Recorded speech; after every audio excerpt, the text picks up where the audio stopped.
مکہ مکرمہ میں عمرے پر تھا تو ایک نوجوان مجھے ملا۔ انہوں نے کہا جی ہمارا ایک نوجوان ہے جو پہلے حنفی تھا اور اب یہ غیر مقلد اہل حدیث ہو گیا، اور اس کے غیر مقلد ہونے کی وجہ ہے وہ دلیل کی وجہ سے ہوا ہے۔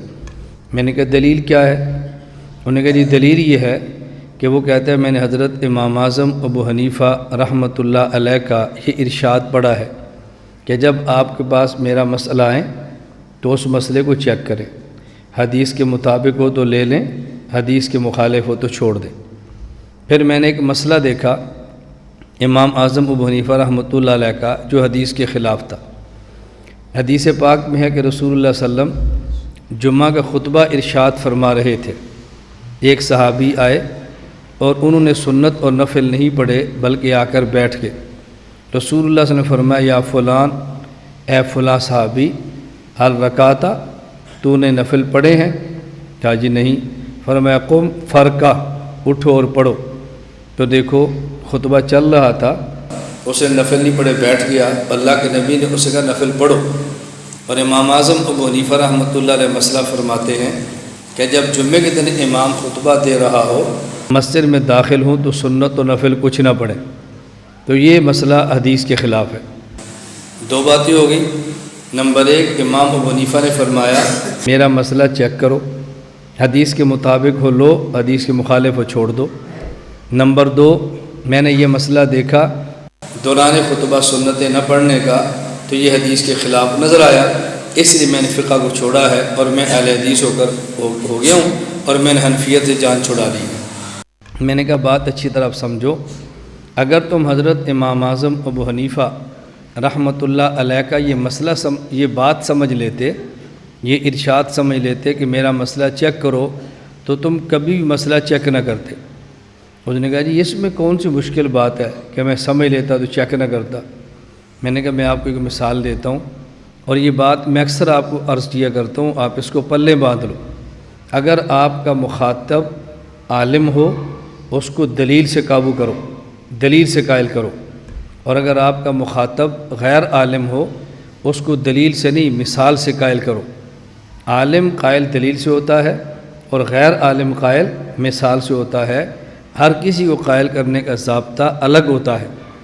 میں نے کہا میں آپ کو مثال دیتا ہوں، اگر ایک شخص کے پیٹ میں درد ہو، MBBS ڈاکٹر کے پاس جائے اور اسے یہ بات کہ جی میرے پیٹ میں درد ہے، ڈاکٹر صاحب اس کو ایک گولی دے دیں ٹیبلٹ اور کہ اس کا 200 روپیہ دو، وہ کہ ڈاکٹر صاحب ایک گولی اور 200 روپے کی؟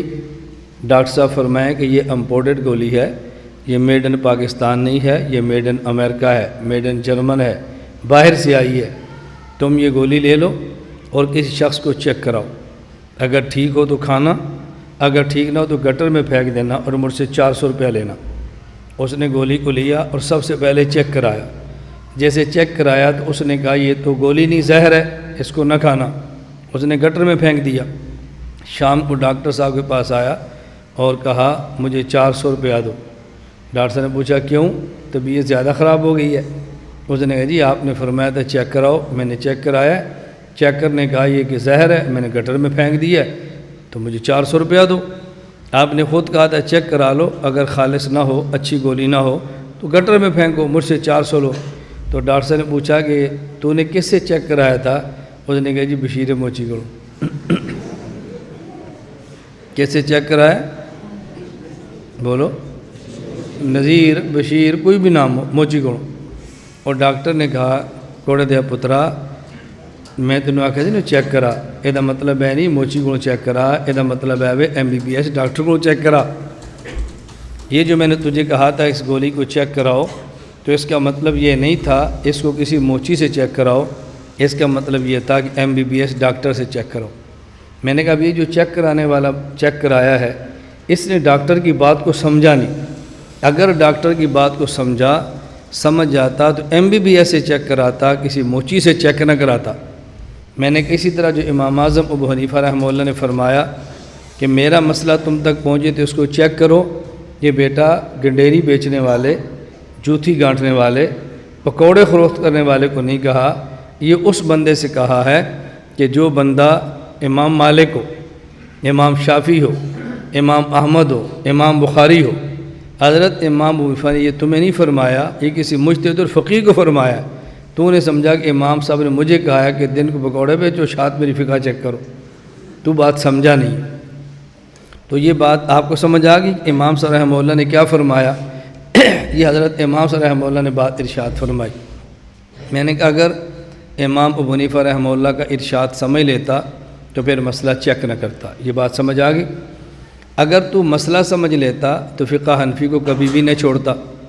مجھے اس نے کہا جی وہ کیسے؟ میں نے کہا دو مسئلے میں آپ سے پوچھتا ہوں، یہ تیسرا مسئلہ آپ کو خود سمجھ آئے گا۔ مجھ سے آپ دو مسئلے پوچھتے ہیں، میں نے کہا ہم آپ سے وہ مسئلے پوچھیں گے جو آپ کو آتے ہیں، وہ نہیں پوچھیں گے جو آپ کو نہیں آتے۔ اب ایک مسئلہ سمجھو، رسول اکرم صلی اللہ علیہ وسلم تشریف فرما ہیں، صحابی عرض کیا یا رسول اللہ میں نے روزہ رکھا ہوا تھا اور روزے کی حالت میں اپنی بیوی کے پاس چلا گیا ہوں، روزہ توڑ دیا، میں کیا کروں؟ آپ نے فرمایا غلام آزاد کرو۔ انہوں نے کہا یا رسول اللہ میں اپنی گردن کے علاوہ کسی کا مالک نہیں ہوں، میرے پاس غلام ہی نہیں، کیسے آزاد کروں؟ فرمایا 2 ماہ مسلسل روزے رکھو۔ انہوں نے کہا یا رسول اللہ میرے پاس میں نہیں ہے۔ فرمایا 60 مساکین کو کھانا کھلاؤ۔ انہوں نے کہا جی ہمارے گھر میں چولہا مشکل سے جلتا ہے، 60 کو کیسے کھانا کھلاؤں گا؟ ابھی یہ گفتگو چل رہی ہے، ایک صحابی آئے، ان کے پاس کھجوروں کا ٹوکرا ہے، کہا یا رسول اللہ یہ مساکین مدینہ کے لیے صدقہ ہے۔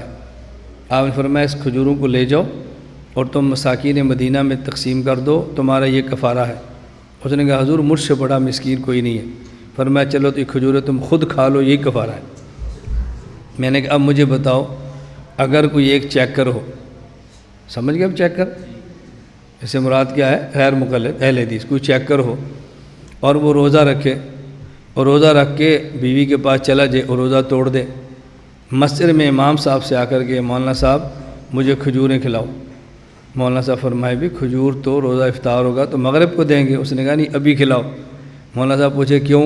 وہی میں روزہ رکھا تھا پھر بیوی کے پاس چلا گیا، روزہ توڑ کر آیا۔ مولانا صاحب فرمائیں گے جوتا لاؤ۔ اس نے کہا لو اللہ کے نبی کھجوریں کھلاتے تھے، آپ جوتے مارتے ہو۔ میں نے کہا اب یہ بتاؤ اس کی یہ بات کہنا ٹھیک ہے؟ مجھے کہتا ہے نہیں۔ میں نے کہا رسول اللہ صلی اللہ علیہ وسلم نے کھجوریں کھلائی ہیں تو یہ کیوں، اس کو کھجور کیوں نہ کھلائیں؟ شاباش دینی چاہیے نا، سنت کے مطابق عمل کیا۔ اس نے کہا جی نہیں۔ میں نے کہا کیوں؟ اب یہ مسئلہ سمجھو، قانون یہ ہے کہ جب کوئی شخص روزہ توڑ دے غلام آزاد کرے، نہیں آزاد کر سکتا تو 2 ماہ مسلسل روزے رکھے، نہیں رکھ سکتا تو 60 مساکین کو کھانا کھلائے، یہ قانون ہے۔ اور یہ اس صحابی کو جو فرمایا کھجور کھا لے کفارہ ہے، یہ قانون نہیں ہے، یہ ان کی خصوصیت ہے۔ عام قانون الگ ہے اور خصوصیت الگ ہے، خصوصیات سے قانون نہیں بنا کرتے۔ میں نے کہا دوسرا مسئلہ بتاؤ، مدینہ منورہ رسول اکرم صلی اللہ علیہ وسلم کی ایک یہودی سے ہلکی سی بات چل رہی ہے، تکرار ہو رہا ہے۔ اس یہودی نے کہا میں نے آپ کو گھوڑا نہیں فروخت کیا۔ رسول اللہ صلی اللہ علیہ وسلم نے فرمایا کہ تو نے گھوڑا فروخت کیا ہے۔ اتنی دیر میں حضرت حذیفہ رضی اللہ تعالیٰ عنہ آگے، حضرت خزیمہ رضی اللہ عنہ آگے۔ انہوں نے کہا یا رسول اللہ کیا معاملہ ہے؟ فرمایا اس نے گھوڑا بیچا ہے، میں نے خریدا ہے، ہماری خرید و فروخت مکمل ہو گئی ہے، پیسے لینے کے لیے گیا ہوں۔ یہ انکار کرتا ہے، کہتا ہے میں نے بیچا ہی نہیں۔ حضرت خزیمہ عرض کرنے لگے یا رسول اللہ میں گواہی دیتا ہوں آپ نے گھوڑا خریدا ہے، اس نے گھوڑا بیچا ہے۔ فرمایا گواہ کے لیے موجود ہونا ضروری ہے، تو موجود نہیں تھا، تجھے کیسے پتہ چلا میں نے خریدا ہے؟ انہوں نے کہا یا رسول اللہ جبرائیل امین آتے ہیں چلے جاتے ہیں، ہم نے کبھی نہیں دیکھا، موجود بھی نہیں ہوتے، ہم پھر بھی مانتے ہیں کہ آپ نے فرمایا تو آئے ہیں، تو آپ کے فرمانے کے اور بغیر موجود ہونے اور بغیر دیکھے جبرائیل امین کا آنا اور واپس جانا مان سکتے ہیں، تو کیا گھوڑے کا خریدنا اور بیچنا نہیں مان سکتے؟ رسول اللہ صلی اللہ علیہ وسلم فرمانے لگے من شاہد لہ خزیمۃ فہو حسبہ، اگر ایک کیس ہو اس میں مدعی کے پاس 2 گواہ ہوں تو جج فیصلہ اس کے حق میں کرتا ہے، لیکن اگر کسی کیس میں مدعی کے پاس 1 گواہ خزیمہ ہو تو یہ خزیمہ 1-2 کی جگہ پر ہے۔ میں نے کہا بتاؤ اگر عدالت میں کیس لگے اور مدعی ایک گواہ پیش کرے اور گواہ خیر سے چیک کرو، وہ گواہی دے دے تو جج صاحب پوچھے دوسرا گواہ لو، وہ کہتا ہے جج صاحب میں 1-2 کی جگہ پہ کافی ہوں۔ جج صاحب پوچھے وجہ، وہ کہ جی وجہ یہ ہے کہ میں گواہی دیتا ہوں رسول اللہ صلی اللہ علیہ وسلم نے گھوڑا خریدا ہے اور یہودی نے بیچا ہے۔ حجاج نے کہا پھر کیا ہوا؟ اس نے حضرت خزیمہ نے گواہی دی تو اللہ کے نبی نے فرمایا 2 کی جگہ پہ کافی ہے، میں گواہی دوں تو 2 کی جگہ پہ کافی کیوں نہیں ہوں؟ میں نے کہا یہ بات ٹھیک ہے؟ مجھے کہتا ہے نہیں۔ میں نے کہا جب حدیث میں ہے تو ٹھیک کیوں نہیں ہے؟ انہوں نے کہا جی وجہ قانون یہ ہے مدعی کے حق میں فیصلہ تب ہوگا جب گواہ 2 ہوں، اور یہ قانون سے ہٹ کر حضرت خزیمہ کی خصوصیت ہے کہ 1 گواہ ہیں اور 2 کی جگہ پر ہے۔ میں نے کہا بالکل اسی طرح قانون یہ ہے کہ مجمع الزوائد میں روایت موجود ہے، رسول اللہ صلی اللہ علیہ وسلم نے ارشاد فرمایا کہ جب امام خطبے کے لیے ممبر پر بیٹھ جائے خطبہ کے لیے، اس وقت فلا صلاۃ ولا کلام، آپ باتیں بھی نہ کیا کرو اور کوئی نماز نہ پڑھو، یہ قانون ہے۔ اسی وجہ سے صحابی آئے اور آ کر بیٹھ گئے، ان کو پتہ تھا کہ میں نے نہیں پڑھنی، تو اللہ کے نبی نے ان کو فرمایا کہ تم کھڑے ہو کر پڑھ لو۔ قانون یہ ہے کہ نہیں پڑھنی، اور ان صحابی کی خصوصیات ہے کہ اللہ کے نبی نے فرمایا کہ تم پڑھ لو، تو قانون الگ ہوتا ہے، خصوصیت الگ ہوتی ہے۔ حضرت امام اعظم ابو حنیفہ رحمۃ اللہ علیہ قانون شریعت بھی سمجھتے ہیں، خصوصیات شریعت بھی سمجھتے ہیں۔